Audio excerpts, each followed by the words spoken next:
안녕하세요. 네, 반갑습니다. 저는 전통 연희를 하고 있는 김지훈입니다. 저는 한국예술종합학교 전통예술원 연희과를 졸업하여 현재는 연희공방 음악앵깽이라고 하는 창작 연희 집단하고 놀이꾼들 도담도담이라고 하는 창작 연희 집단에서 우리의 전통 연희를 좀 더 이 동시대의 여러 일들에게 편하게 다가가게끔 하는 창작 작업에 매진하고 있고요. 더불어 지금은 공연 연출가로 공연을 직접 기획하고 연출하는 역할을 맡아서 열심히 활동하고 있습니다.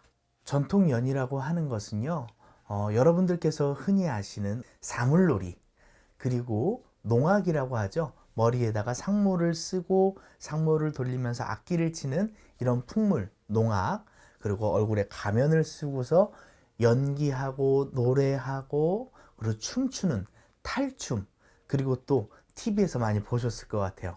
이렇게 작수목이라고 하는 나무를 대놓고 줄을 걸어놓고 그 위에서 줄을 타는 기술과 노래, 그리고 재담을 하는 줄타기, 그리고 또 인형극, 인형의 목 덜미를 잡고서 조작한다, 놀아댄다. 그래서 인형극을 우리나라에선 덜미라고 불렀어요.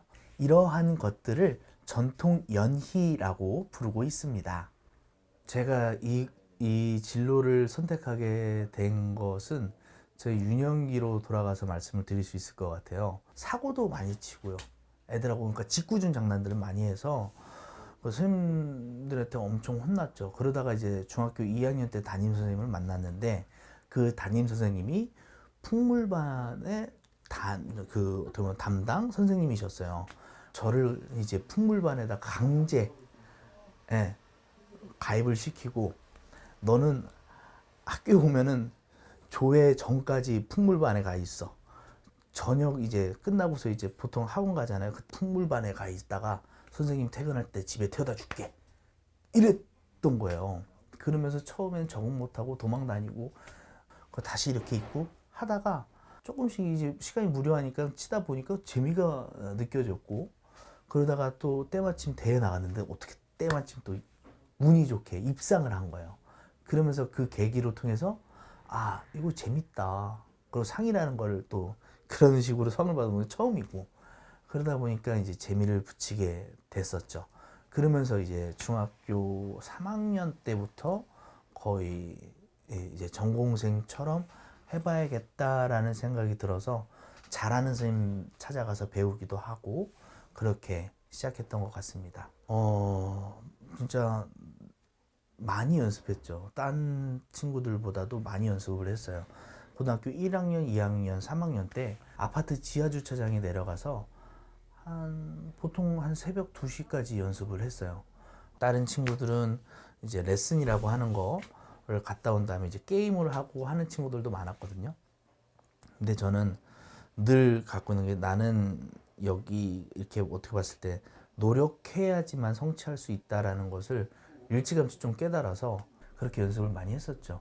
그러면서 많이 늘었어요. 예. 그러니까 한국예술종합학교에 전통연희 겨루기라는 콩쿠르이 있거든요. 근데 그때 이제 고등학교 3학년 때 거기서 1등을 한 거예요. 그러면서 아, 이게 더 이 시간들은 배신하지 않는다는 것을 깨달았죠.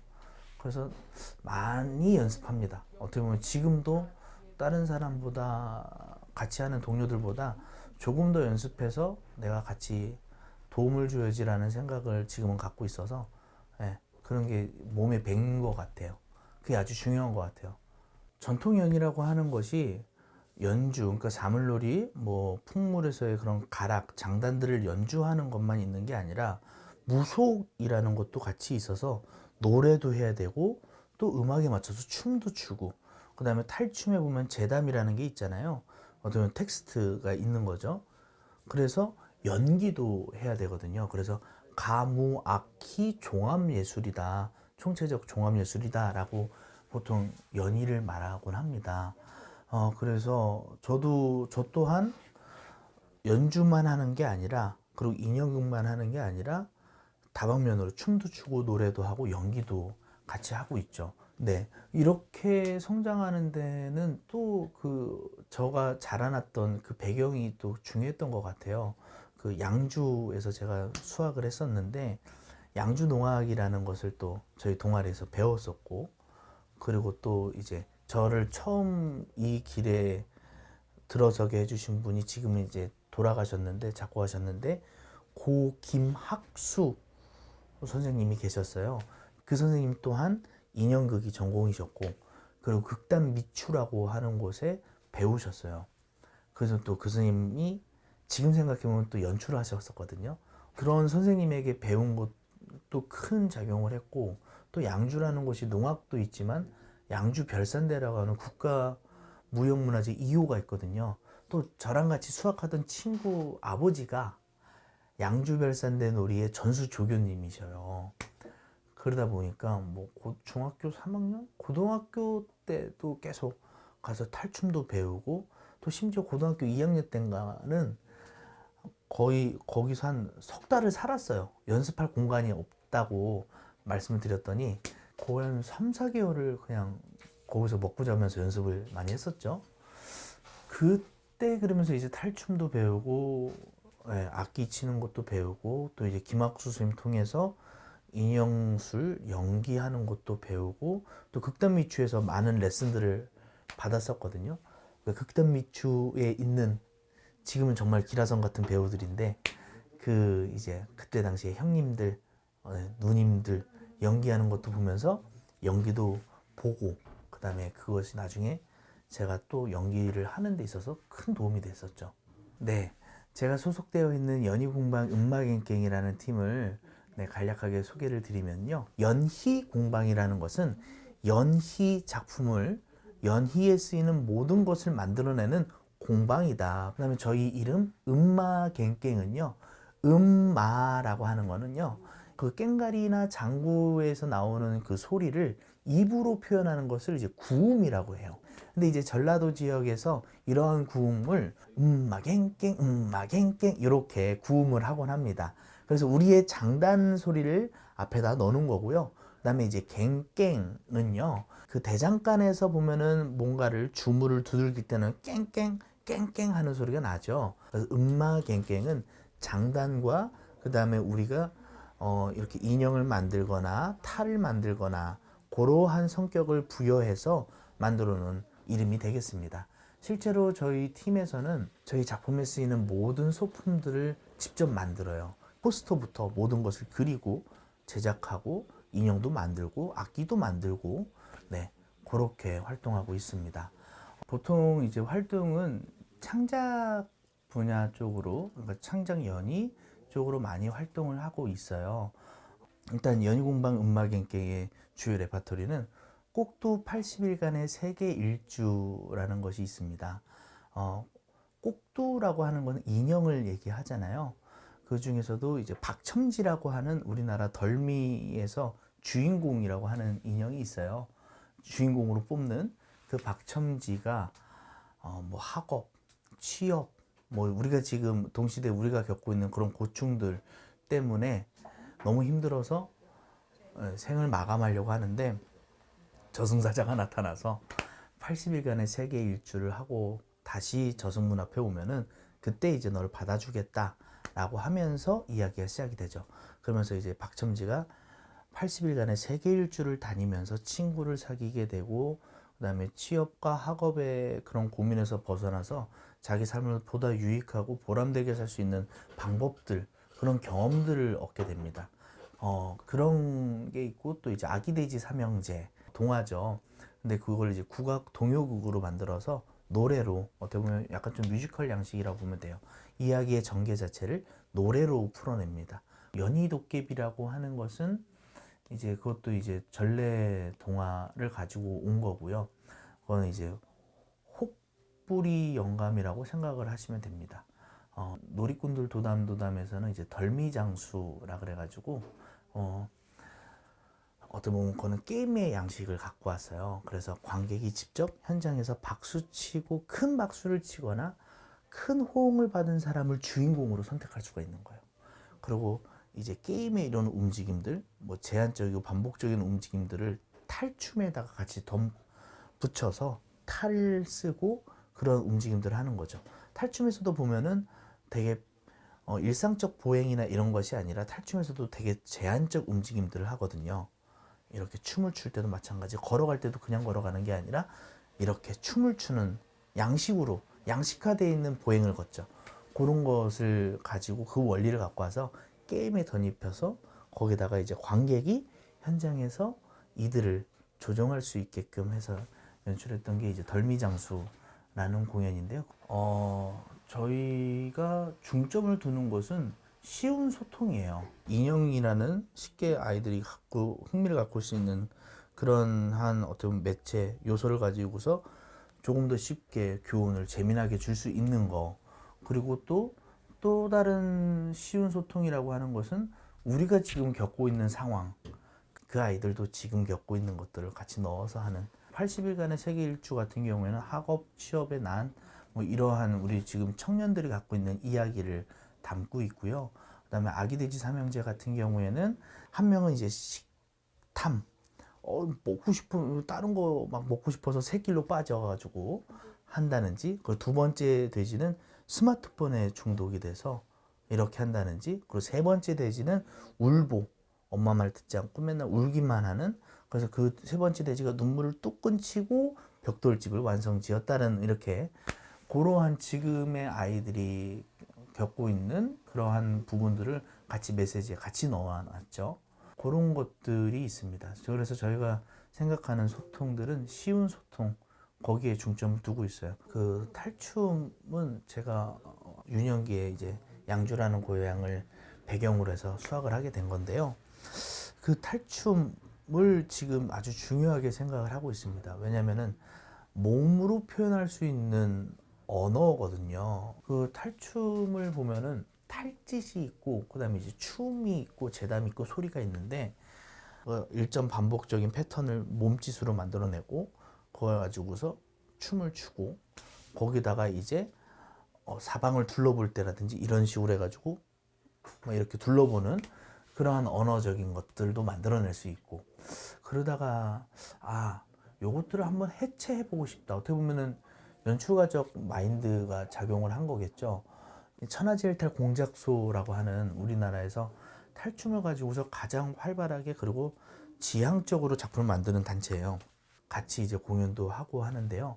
그래서 이번에 탈춤 랩 몸짓 탐구라 그래가지고 세 개 지역, 그러니까 3도의 지역, 세 개 지역의 탈춤을 상체 동작, 하체 동작으로 분리해서 다 해체를 하고, 그다음에 상하체를 뭐 이제 순혈 조합이라고 보통 얘기하죠. 상체 1에 하체 1, 상체 1에 하체 2, 상체 1에 하체 3, 이렇게 해서 같은 지역 안에서 이렇게 다 해보는 거예요. 이렇게 하고, 그 다음에 다른 지역의 상체와 다른 지역의 하체 1, 1, 1, 2, 1, 3 이렇게 하는 그 순혈 조합이라고 하는데, 그 방식으로 해서 해체하고 재조합하는 그런 실험들을 했습니다. 그것을 이제 기획하고 연출했었는데, 그게 지금 많은 도움이 됐어요. 무대 위에서 춤추는 데 있어가지고 되게 그것을 하고 나니까 어느 지역 춤 사이 하나에 묶여 있는 게 아니라 정말 추고 싶은 대로, 하체는 이 지역의 춤이라면 상체는 뭐 다른 지역의 춤을 넣어서 되게 자유롭게 한 번도 보지 못한 사이들을 즉흥적으로 만들어내는 데 있어서 큰 도움이 되었습니다. 그것에 자극이 됐던 것은 이제 지금 동시대에 추고 있는 현대무용가들의 안무법이라든지 그분들이 만들어내는 무대를 봤을 때 많은 자극을 얻었었죠. 동네 야류를 가지고 작품을 만들었는데 누가 보면 진짜 전혀 탈춤이 아닌 것처럼 춤을 추고 있는 거예요. 현대무용수들이. 근데 분명한 탈춤이었어요. 그 풍자가 있었고 양식화된 움직임들이 있었고 그 안에 메시지가 분명한 것들이 있었고, 그거 보면서 저렇게도 탈춤 만들 수 있구나. 왜 꼭 그렇게 해야 돼요? 라는 질문을 받았을 때 유레카 되는 거야. 나는 왜 이렇게만 움직이고 있었지?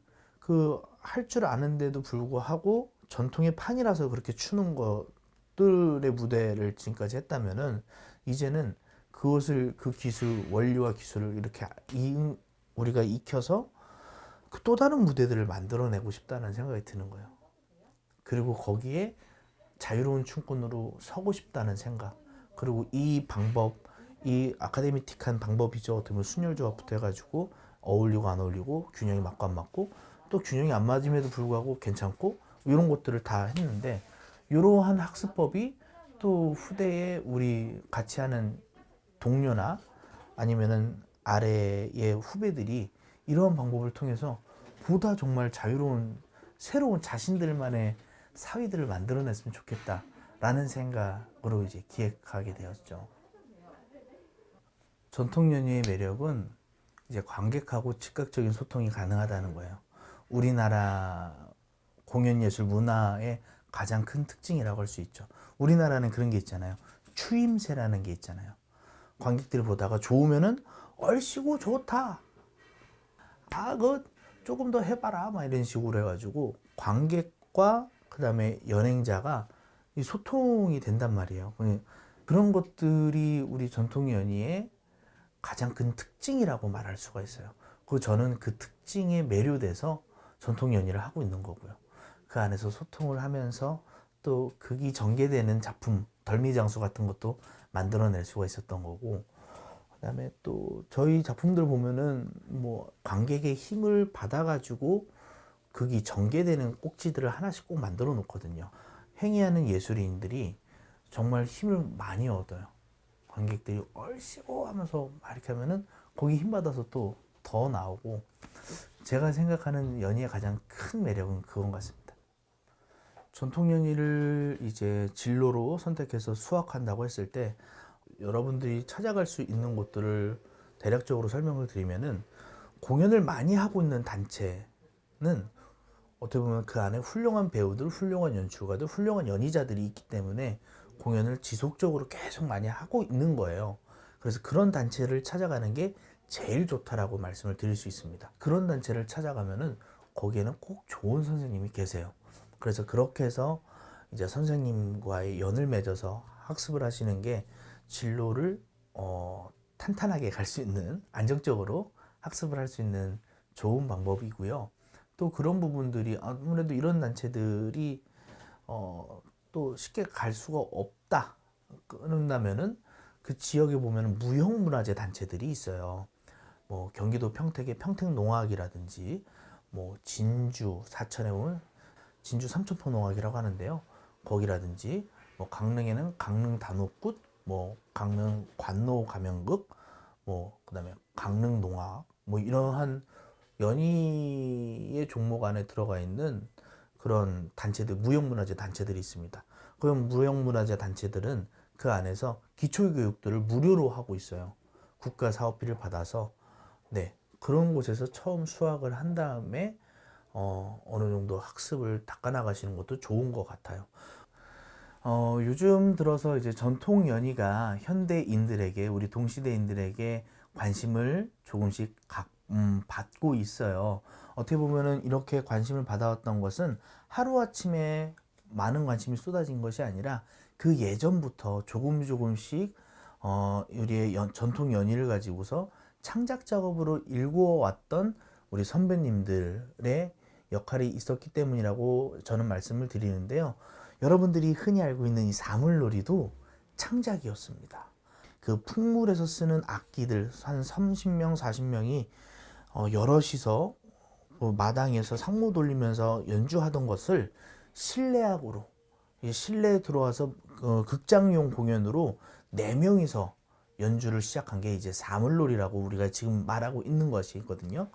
그것도 보면은 우리나라보다도 먼저 해외에서 인정을 받아서 해외 투어를 다 돌고 나서 그다음에 이제 80년대 초에 다시 우리나라에서 조명을 받기 시작하면서 그때 보급이 확 돼서 각 학교마다 사물놀이가 부가 생겼죠. 그러한 우리 전통연희 선배들의 노력들이 있었기 때문에 이 연희가 지금 관심을 갖고 있는 거겠죠.